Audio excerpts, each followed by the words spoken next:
Anda masih di Economic, spesial 1 tahun sekolah rakyat dengan ketiga narasumber yang luar biasa pada malam hari ini. Saya langsung ke Pak Wamen. Pak Wamen, sebelum kita membahas terkait dengan anggaran Pak Wamen, Pak Prabowo dan juga Mas Gibran menargetkan pembangunan 500 sekolah rakyat sampai 2029 dengan 1.000 siswa setiap sekolahnya. Maka diharapkan program pendidikan ini bisa menampung sekitar 500.000 peserta didik, Pak. Sampai 2029. Tadi Bapak sampaikan bahwa masih ada 4 juta sebenarnya anak dari keluarga miskin dan miskin ekstrim ini yang seharusnya bisa mendapatkan pendidikan yang layak. Bagaimana mengakomodir 3,5 juta yang lain, Pak? Maka dari itu kan perintah Pak Presiden nanti setiap kota atau kabupaten minimal punya satu sekolah, ya kan? Sekolah rakyat. Jadi sekarang kita ada 514. Jadi kira-kira nanti kalau semua kota dan kabupaten memiliki sekolah rakyat itu ada 514 sekolah rakyat, menampung 1.000. Ya, ini saya dengar Pak Presiden meminta kapasitasnya ditambah. Kalau tadinya 1.000, beliau meminta 2.000. Karena tadi saking banyaknya anak-anak dari keluarga yang tidak mampu, yang tidak sekolah, gitu loh. Itu indikatornya dari mana? Dari yang kita lakukan pada waktu pendataan di lapangan, gitu loh. Ya, ketika kita mau merekrut calon-calon siswa itu masih banyak anak-anak yang belum bisa ditampung. Kalau kemudian kapasitasnya, misalkan tiap rombel sekarang ini di tahun 2026 itu hanya 100 atau kemudian kalau 3 rombel atau 90 kalau kemudian 3 rombel per jenjangnya itu sekitar 90 kali 3 berarti hanya 270. Gitu loh. Jadi memang kemudian ya Pak Presiden tidak hanya menggunakan APBN untuk bisa membangun di 514 sekolah rakyat itu, beliau juga minta pihak swasta ikut. Gitu loh. Ikut membangun gedungnya, begitu gedungnya sudah jadi, nanti diserahkan ke Kemensos gitu loh. Kemensos nanti yang mengelola. Jadi memang sekarang ini sedang cari cara bagaimana kemudian yang 4 juta anak menurut data BPS ini bisa secepat-cepatnya kita tampung ya ke dalam sekolah-sekolah rakyat itu. Maka untuk proses pembangunan sekolah rakyat ini kita bekerja sama dengan Pemkab. Pemkab kita minta, Pemkat atau Pemkot atau Pemprov kita minta menyediakan lahan minimal 6,8 hektar gitu loh. Dan ini terus berproses. Dan kemudian setelah sekolah rakyat dibuka oleh Presiden di Banjarbaru, Kalimantan Selatan, dan melihat kemudian begitu hebatnya sekolah rakyat ini kemudian bupati, wali kota itu sudah mulai mencari lahan supaya di daerahnya masing-masing dibangun sekolah rakyat gitu loh. Semua sedang berproses. Dan sekarang ini kita sudah punya 178 titik, yang permanen gedung baru itu ada 93 titik. Dan Pak Presiden juga memerintahkan di Jakarta ditambah. Makanya di Jakarta pun ditambah, Pak? Ditambah. Di Jakarta dan sekitarnya berapa jumlah anak yang dalam keluarga miskin? Beliau meminta di Jakarta itu awalnya 10. Jakarta itu kita maknai ya Bogor, Tangerang, Bekasi gitu loh, ya kan. Beliau meminta karena beliau pada waktu itu kunjungan ke Senen, ternyata masih banyak anak-anak yang tidak sekolah, tambah lagi gitu loh. Maka kemudian kita sudah menyediakan 8 titik sekolah rintisan untuk menampung anak-anak yang ada di Jakarta dan sekitarnya. Akan ada target proyeksi untuk menambah jumlah sekolah rakyat, tapi dengan anggaran yang disediakan sekarang di sekitar hampir 25 triliun, Pak, 20 triliunnya untuk infrastruktur dan mungkin 4,9 triliunnya untuk operasional.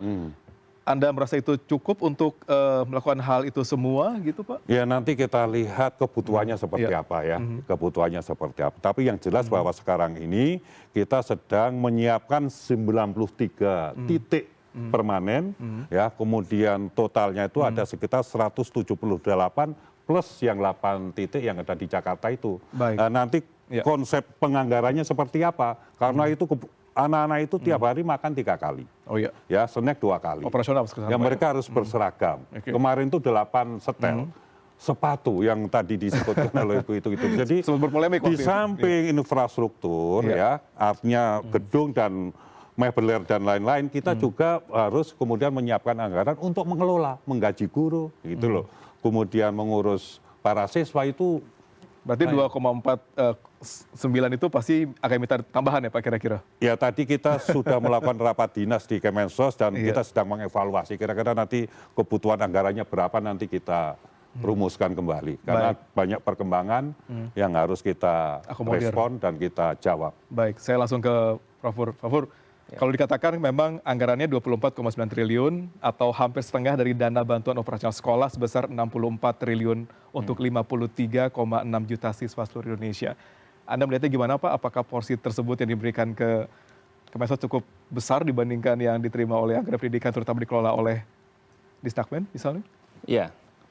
Ya soal anggaran ini relatif ya saya melihatnya ya. Tergantung kebutuhan. Oke. Dan memang juga tergantung juga perencanaannya seperti apa. Karena kalau diikuti keinginan pasti banyak lah keinginan gitu. Tapi kan pasti akan disesuaikan dengan kebutuhan yang minimal lah paling tidak gitu. Ya. Karena ini sekolah dengan konsep berasrama itu mendidik anak 24 jam beda dengan mendidik yang anak hanya 8 jam di sekolah. Nah bagi DPR sebetulnya itu adalah salah satu fungsi kita ya, adalah Mengontrol. budgetingnya dulu ya.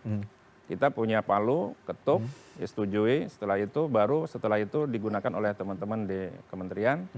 Yang harus kita awasi tentu pertama adalah kita pastikan bahwa anggaran ini memang tepat sasaran. Oke. Itu yang paling penting. Ya. Nah kemudian setelah itu kita lihat efisiensi tadi, efektivitasnya. Sejauh mana anggaran ini bisa dipakai dan mencapai sasarannya. Gitu. Dan yang perlu saya ingatkan adalah soal administrasi. Ini penting sekali. Ya. Karena ini adalah uang negara. Menjadi concern besar sebenarnya Iya, Pak. ya kan? Anggaran negara, uang negara, 1 rupiah pun harus dipertanggungjawabkan. Oke. Kita banyak kasus kan. Oleh karena itu harus tersukses menurut saya. Kekhawatiran gitu ya. terbesar dari sisi mananya Pak yang kira-kira bakal menjadi celah-celah misalnya terkait Administrasi dengan hal yang itu dikhawatirkan? menjadi catatan kita, lengah kita kalau misalnya gitu kita nggak rapi bisa jadi temuan. Betul. Ya kan? Oke. Makanya ini saya ingatkan betul, kita harus terisuk sukses pelaksanaannya kan, sukses hasilnya, lalu sukses administrasinya. Ini Oke. penting. Karena kalau itu sudah diaudit, clear, sudah tidak ada persoalan, berarti program ini tuntas gitu. Oke. Nah, tinggal bagaimana kita nanti melihat sejauh mana hasilnya. Nah, itu yang paling penting ke depannya. Baik. Apakah betul-betul sudah bisa menurunkan kemiskinan program ini? Nah, itu Iya. jadi Itu jadi question mark besar sebenarnya karena memang awalnya memang arahnya akan ke sana. Gitu. Iya. Kalau itu sudah menurun tingkat kemiskinan, itu berarti program ini sukses. Dengan hadirnya sekolah rakyat. Iya, Saya langsung ke Bu Ina. Bu Ina, ada kekhawatiran di luar sana bahwa hadirnya sekolah rakyat itu akan menciptakan segregasi pendidikan antara siswa miskin yang ada di sekolah rakyat dengan sekolah reguler. Anda melihatnya seperti apa sebenarnya Bu Ina? Ya kekhawatiran itu wajar sih ya. Tapi sebetulnya kalau dibilang ada segregasi di masyarakat kita memang sudah ada gitu ya. Di dalam satu sekolah aja anak-anak juga sudah ada istilahnya geng-gengan gitu ya. Udah ada sebetulnya. Nah tapi menurut saya sih ya selama pemerintah bisa menjaga kualitas sekolah rakyat ini nanti, tinggal kita lihat hasilnya. Saya itu malah melihat ini peluang loh. Karena ini pertama kalinya anak-anak ini difasilitasi dengan wali. Jadi orang tua dan guru ada di satu tempat. Kalau kita bisa lakukan dengan baik, ini nih malah saya percaya terutama bisa ini anak-anak yang memang dalam kondisi percontohan. tertentu ya.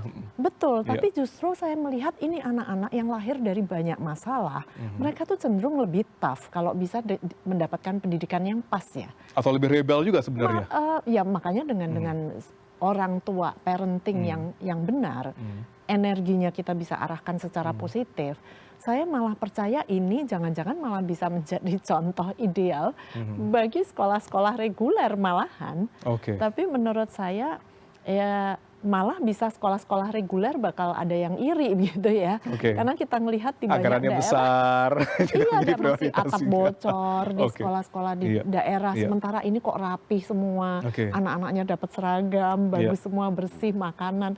Malah saya nggak ngelihat. Segregasi jadinya nanti. Agak dihina ya. Tapi ya mereka layak lah. Ini kan anak-anak yang memang lahir tidak beruntung ya. Jadi kita tidak perlu iri lah dengan anak-anak ini. Baik, menarik. Ulas jempol deh Pak. Ya, kita harus punya empati. Tapi ya sekali lagi penting sekali kerjasama, kolaborasi nanti dengan sekolah-sekolah reguler dan yang lain. Mungkin kalau dari Bu Ina sendiri, karena kita terbatasan waktu, Bu Ina, mungkin ada satu kalimat syarat utama mungkin yang akan coba dikeluarkan di sini dari sudut pandang profesional, Bu Ina, apa parameter yang akan menjadikan bahwa tujuan dari sekolah rakyat itu adalah pengentasan kemiskinan melalui pendidikan itu benar-benar terjadi? Ya, yang pertama tentunya angka putus sekolah harusnya bisa berkurang dengan adanya ini. Kemudian yang kedua, sebetulnya tujuan pendidikan juga kan salah satunya menyiapkan anak-anak untuk bisa mandiri secara finansial suatu hari masuk ke dunia kerja tadi. Jadi kalau anak-anak ini secara hard skills dan soft skills-nya tadi karakter, pendidikan karakternya kita punya kesempatan ini ya mendapatkan orang tua asuh yang sudah terdidik, terlatih. Malah saya punya harapan besar ini sama sekolah rakyat bahwa lulusannya akan lebih utuh gitu anak-anaknya, mencetak SDM yang mungkin kita harapkan itu bisa ada peluang banget. Jadi salah satu mungkin bagian dari pertumbuhan ekonomi kita juga sebenarnya. Betul. Mengentaskan, memutus mata rantai kemiskinan. Kalau enggak mereka tidak ada harapan ya. Iya, baik. Ya, Menarik menurut sekali. saya langsung ke Prof. Fur. Gimana Pak Fur, kira-kira kalimat yang akan menjadi parameter bahwa sekolah rakyat ini akan berhasil dengan tujuan utamanya adalah mengatasi kemiskinan melalui pendidikan? Seperti apa Pak Fur? Ya, sekolah rakyat ini adalah salah satu program Bapak Presiden, gitu ya. Saya tetap berharap harus dikelola dengan baik, lalu menghasilkan yang baik, dan yang paling penting adalah program ini harus terintegrasi dengan sistem pendidikan nasional. Jangan bicara paralel begini. Memang tadi ada ego, tapi maksudnya adalah supaya karena undang-undang kita, konstitusi kita mengatakan pemerintah harus menyelenggarakan satu sistem pendidikan nasional. Nah ini jadi catatan pentingnya. Terintegrasi semuanya. Iya, gitu. Nah sehingga ini program betul-betul sinkron, ya. Kemudian ukuran keberhasilannya itu tidak hanya dilihat dari jumlah siswanya, jumlah sekolahnya, tapi betul-betul mampu mobilitas sosial, ya, supaya lulusannya itu bisa berdampak tadi. Secara ekonomi meningkat, orang tuanya, kemiskinannya menarik menurun, semua di belakang. Iya, jadi sebenarnya ini kan gerbong sebetulnya kan. Kalau ini sudah jalan dengan baik, semuanya akan tertarik. Baik, Pak Fur bilang ini sebagai gerbong. Terakhir sebagai closing statement dari Pak Wamen, kira-kira gimana Pak Agus? Jadi ada hasil penelitian yang menyatakan bahwa 64% lebih kalau orang tuanya miskin, anaknya cenderung miskin di kemudian hari. Itu yang coba untuk Ya. Dan inilah yang dimaksud oleh Bapak Presiden, bagaimana dengan sekolah rakyat ini negara bisa memutus rantai kemiskinan. Beliau tidak ingin kalau orang tuanya miskin, anaknya ikut miskin. Jadi sekolah rakyat inilah jawaban dari negara untuk memutus rantai kemiskinan. Kita akan lihat nanti data ke depan seperti apa nanti kira-kira Pak. Baik Pak, terima kasih Pak Agus, terima kasih Pak Fur, terima kasih Bu Ina sudah hadir pada malam hari ini. Menarik sekali karena sekolah rakyat membawa harapan besar untuk memutus rantai kemiskinan. Namun keberhasilannya tidak ditentukan oleh pembangunan sekolah atau besarnya anggaran, melainkan juga kualitas pendidikan, ketepatan sasaran, dan keberlanjutan dari program itu sendiri. Karena itu koordinasi antara Kementerian Sosial, Kementerian PU, Kementerian Pendidikan, DPR, pemerintah daerah, hingga dukungan masyarakat akan menjadi kunci agar program ini benar-benar menghasilkan perubahan nyata bagi generasi mendatang. Terima kasih kepada Pak Wakil Menteri Sosial Agus Jabo Priyono, terima kasih Pak Agus. Anggota Komisi 10 DPR RI Bapak Furtasan Ali Yusuf, terima kasih Pak Furtasan, dan juga kepada Ibu Inalim atas diskusinya pada malam hari ini. Terima kasih, dan tetap ingat episode spesial sudah udahan, tapi semoga wawasan dan juga cuan terus bertambah. Saya Beli Kurniawan, terima kasih, sampai jumpa.